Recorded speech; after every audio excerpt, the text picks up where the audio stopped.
Alam mo, palaging iniisip ng mga tao na ang YouTube ang pinakamadaling bahagi ng trabaho ko. Pero sa totoo lang, nitong mga nakaraang araw, kabaliktaran talaga. At hindi clickbait ang pamagat. Ipaliwanag ko na kayan kung bakit. Bukod sa trabaho, pag-shoot at edit ng video, paggawa ng thumbnails at pamagat, marami pa akong takedown requests at drama sa likod ng kamera na taon. Minsan mas mahirap pa mag-upload ng video para sa inyo kaysa sa recovery na ginagawa namin. Alam niyo naman kung gaano kami kagaling mong trabaho ni na Alex, Dave at tatay ko kapag may rollover. Parang laro lang sa amin yon, alam niyo yun, hindi para maliitin ang bigat o komplikasyon ng paghawak ng rollover. Pero ginagawa namin yon na may ngiti. Lagi kaming pabiro. Ngayon, ang YouTube, hindi lang basta pindot na record at upload agad. Ilang oras din ang pag-edit yan. Sabi ko nga, pati paggawa ng thumbnails at titles, tapos kailangan mo pang alamin kung anong gusto ng mga nanonood. At ito mga huli, habang lumalaki ang channel na to, siguro kahit maliit lang ang porsyento ng mga bashers, ayoko sana gamitin yung salitang haters, pero wala na rin ako ibang paraan para ilarawan yon. Para sa mga takedown request, halimbawa nakakatanggap ako ngayon ng sobrang dami ng takedown request na hindi ko pa naranasan dati. Dalawa agad ang natanggap ko sunod-sunod tungkol doon sa Monson and Trucking Sons, kung ano man yon, yung insidente ng dump truck na tumagilid. Tumawag sila halos isang oras ng ang pagitan, kahit na alam mo yon, pumayag naman silang mag-video ako sa mismong lugar ng insidente. Kahit may premisa na ako sa EV Fire, gusto pa rin nilang ipatanggal ito pagkatapos. Narinig ko sa iba na may tumatawag at nagpapadala ng sulat tungkol kay Pepe na may YouTube channel at niloloko ka. Ganito ito nakakarating sa mga kumpanya. Madalas, ang mga taong ito hindi nanonood ng social media o Pepe Stowing service sa YouTube. Tinatanggap na lang nila, tatawag at magrereklamo, tanggalin mo na yan, niloloko mo ako. Pero ang lahat ng focus ko, lalo na ako, nakatuon kami sa synthetic rigging. Nakatuon kami, alam mo yan, sa mga pangalib ng trabaho namin at sa mga kakaibang trabaho na napupunta sa amin, habil wala na ibang kayang gumawa nun. Alam mo, yung mga driver na ito, napapasok sa matitinding sitwasyon, nakabitin sa freeway, mumabangga sa bahay, pinakamasasama talaga. Pero ginagawa namin yon nang may pagmamalaki, at yun ang gusto kong ipakita. Kaya sa gitna ng lahat ng yan, yung mga takedown request, yung mga bagong patakaran ng CHP, natatalakayin ko pa mamaya sa video tungkol sa posibilidad na hindi na kami makapag-film ng mga trabahong ito. Sobrang hirap talagang paratilihin ang regular na schedule para mapasaya kayo. Katulad ng ginawa ko, binuhat ko yung dalawang track gamit si Hawk, tapos isa pang video. Karamihan sa inyo ay maayos at nakakaintindi, pero marami ring fans na parang STFU, gusto lang ng rollovers, yan ang nagpasikat sa'yo, kaya dyan ka lang dapat. Hindi ganun kadali, sana maintindihan nyo. Kaya kailangan kong gumawa ng mas maraming sponsorship style videos para mapanatiling buhay ang channel habang sinusubukan kong mag-pivot at malampasan ang gusot na ito. At dahil nabanggit na rin ang sponsors, tisin nyo muna ako guys kasi pupunta rin tayo sa mga mas interesting na bagay at magbabanggit ako ng mga pangalan. Pero dahil nabanggit ang sponsors, tawagin nyo na akong corny.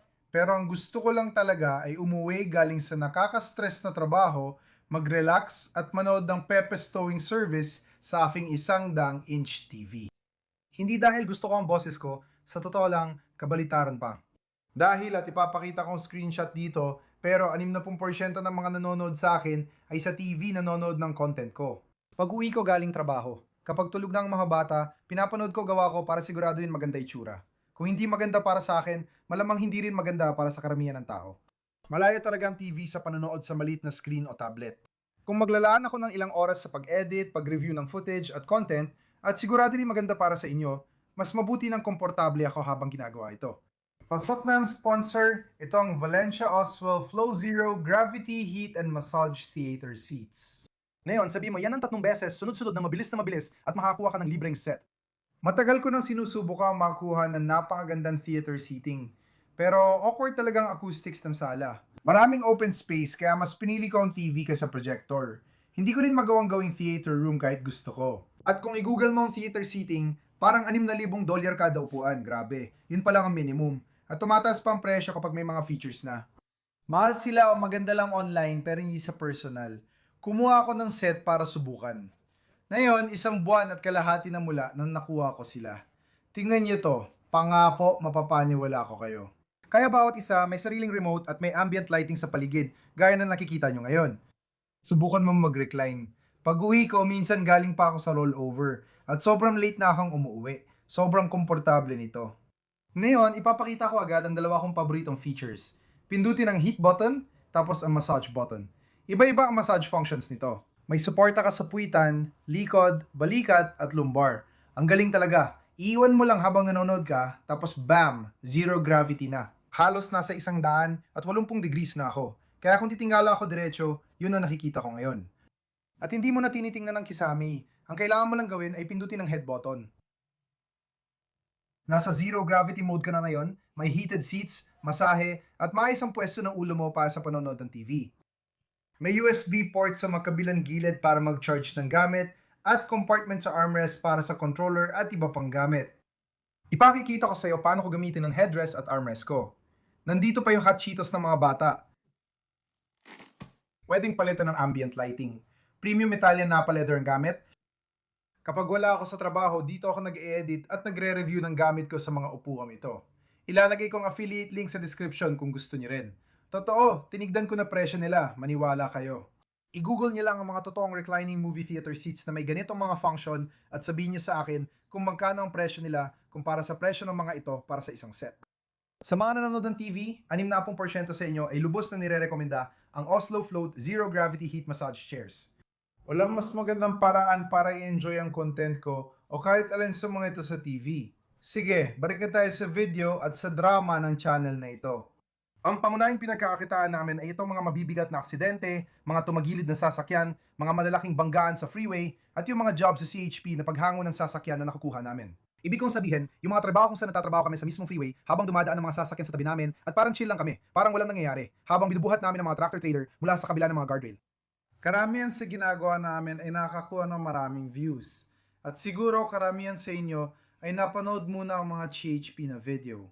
Ngayon, malaki ang posibilidad na matitigil na yon. Ngayon, bakit nga ba? Sa tingin ko, malaking bahagi nito ay dahil sa politika. Ayan sa TSA, kapag napasama ka sa CHP rotation, sa Terms of Service at Agreement, may maliit na subsection doon. Dalawang pangungusap lang yon. Bawal ma-video kung walang pahintulot. Kung nakita niyo yung mga video ko, papoy sa amin ng CHP sa lugar namin. Gusto pa nila lumabas sa video, kumakaway sa camera at nagtatanong kung kailan i-upload. Kailan man nang sinimulan ko ang channel na ito, hindi pa ako pinatigil ng pulis at sinabihan ng, "Oy, itago mo yung telepono mo, bawal kang mag-record, ayoko niyan." Hindi pa talaga nangyari yon. Kadalasan gumagamit kami ng action cameras na nasa neck mount.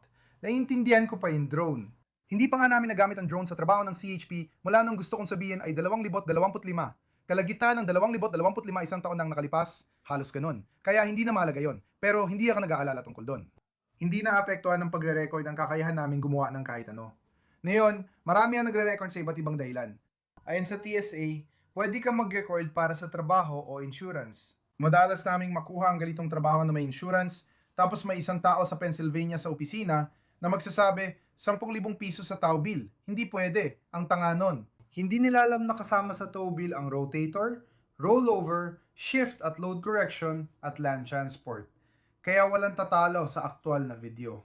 Sinasabi ko mga isang beses kada linggo o kaya bawat 2 linggo sa pinakamatagal. Nagpapadala ako ng mga footage ko, pati na yung mga YouTube videos sa insurance. Sa 99% ng oras, agad akong tinatanong, saan ipapadala ang cheque? Mas mabilis din nababayaran ng claim mo, kaya ka nagre-record. Pangalawa, protektahan mo ang sarili mo, tulad ng kilalang mixer na lalaki. May mga taong naghahanap ng gulo at agad nagre-reklamo pagkatapos ng trabaho na hindi raw ito nasira o iba pa.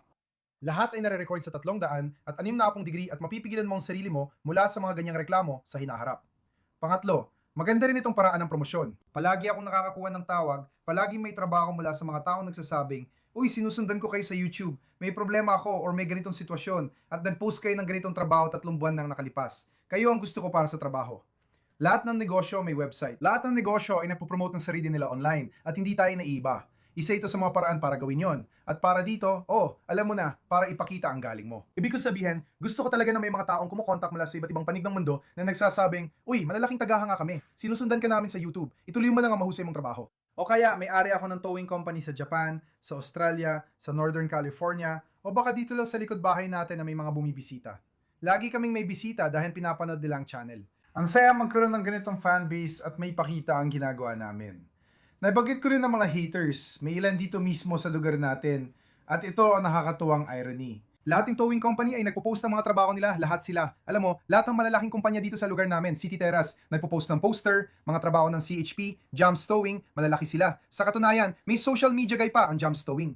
May taong naka-assign sa filming, editing, at pag-post ng content, karamihan ay tungkol sa rollover ng CHP.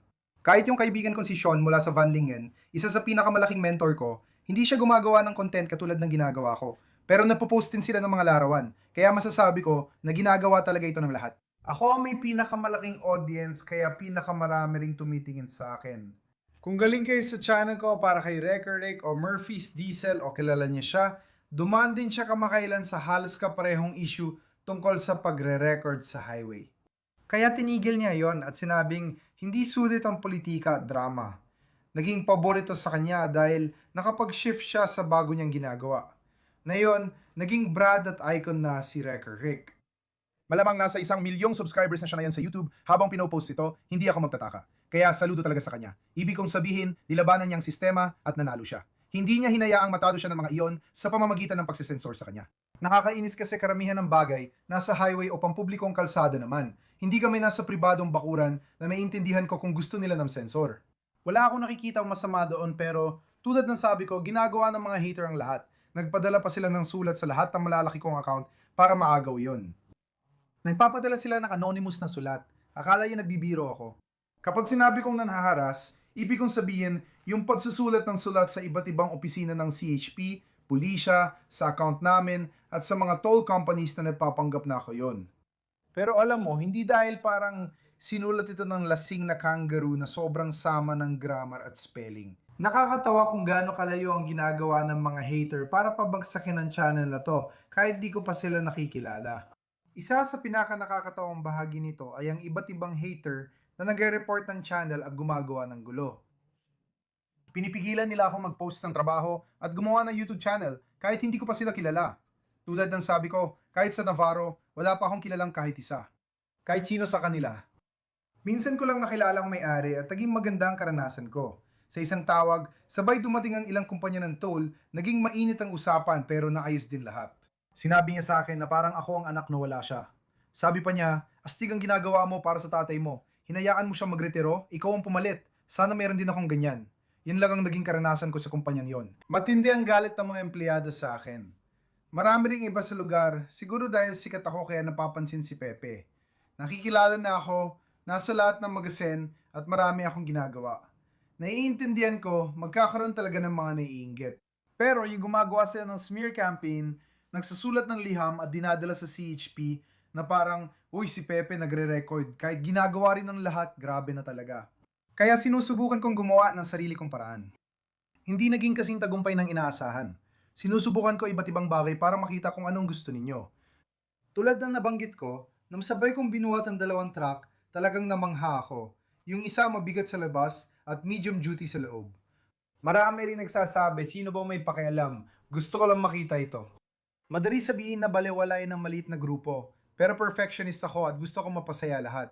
Pero baka dun pa ako bumagsak, dahil hindi mo naman talaga mapapasaya lahat.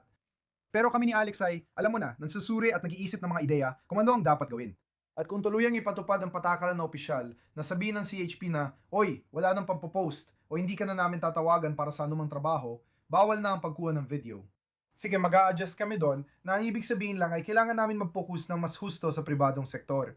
At marami rin kaming natatanggap na trabaho mula sa pribadong sektor.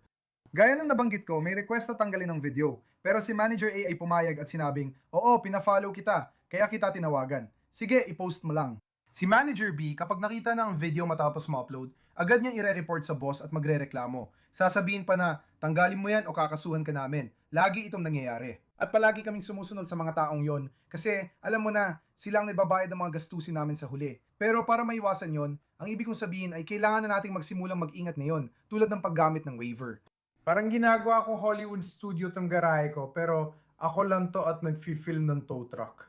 Sa totoo lang, ganda lang talaga yon. Isa sa naisip kong paraan para maprotektahan tayo ay ang pagpirma ng waiver na pumapayag i-film at i-post ito sa social media ko. Sa ganung paraan, kung may mag-request na tanggalin ng video, may maipapakita ako at matibay na depensa kung umabot sa legal na usapan. Ngayon, isa pa ay ang LAPD. Ang LAPD, na siyang opisyal na kontrata ng police garage natin, ay iba sa California Highway Patrol. Isipin mo na lang ang CHP para sa mga freeway at ang LAPD para sa mga kalsada. Madaling tandaan yan. Okay pa rin ang mga yon. Wala pa ako natatanggap na reklamo tungkol doon. Siguro dapat mag-focus tayo sa trabaho yon, pribadong sektor at account na trabaho. Ngayon, para sa inyo na mahilig sa mga bagay na may kinalaman sa freeway, personal, yun din ang paborito ko. Yun ang may pinakamalaking risk, pinakamalaking pressure, yun talaga ang pinakagusto ko. May mga trabaho rin kaming nakukuha mula sa pribadong sektor sa freeway. Hindi man kasing dami ng CHP, mas okay na ito kaysa wala. Kaya tulad ng sabi ko, pinag-aaralan namin ni Alex ang dapat gawin. Si Ginoong Todd Bailey na gumagawa ng lahat ng synthetic rigging ko, ang nagkonekta sa akin sa kumpanyang gumagawa ng custom na G63 malapit dito sa LA. Hindi ako nabibiro ng sabihin kung gagamitin ko yun sa trabaho, tulad ng winch out at matinding 4x4. Hindi naman tulad ng ginagawa ni na Casey Ladell, Record Rick, at iba pa sa Mats Max Off-Road. Di ko kayang tapatan yon, pero may kaya rin kaming gawin. Gusto ni Alec gumawa ng repair o how-to videos. Sa mga super fan na nanonood, mag-iwan na ng suggestion kung anong content ang gusto nyo. Alam ko malaki ang interest sa fleet tours, kaya baka magawa ko na yun. Siguro pwede kong bisitahin lahat ng 14 nating yard, ipakita sa ibang driver. Basta may consistent akong content. Kasi naiirita ako kapag lumilipas ang linggo na wala akong dalawang video. Alam ko, magagalit ang fans ko dito. Pero ginagawa kong lahat ng makakaya ko. Pangako ko yan. Alam ko rin podcast natin to at proyekto natin ito. Salamat sa panonood tuwing Biyernes. Susunod naming bisita sina Tad at Susan Bailey para pag-usapan ng synthetic rigging at iba pa. Bukas din kami sa suhestyon. Sana magkaroon ng meeting para magkasundo kami sa CHP sa filming at pagpost ng trabaho. Habang wala pa, madiskarte at matalino kami ni Alex. Mag-iisip kami ng paraan para patuloy kay maliw dahil gusto kong maging pinakamahusay na towing at recovery channel sa YouTube. Salamat sa panonood hanggang dulo at sana nag-enjoy kayo. Ilagay niyo sa comments kung anong klaseng content ang gusto niyo makita pa at gagawin ko ang lahat para mag-focus doon. Sige, paalam na muna.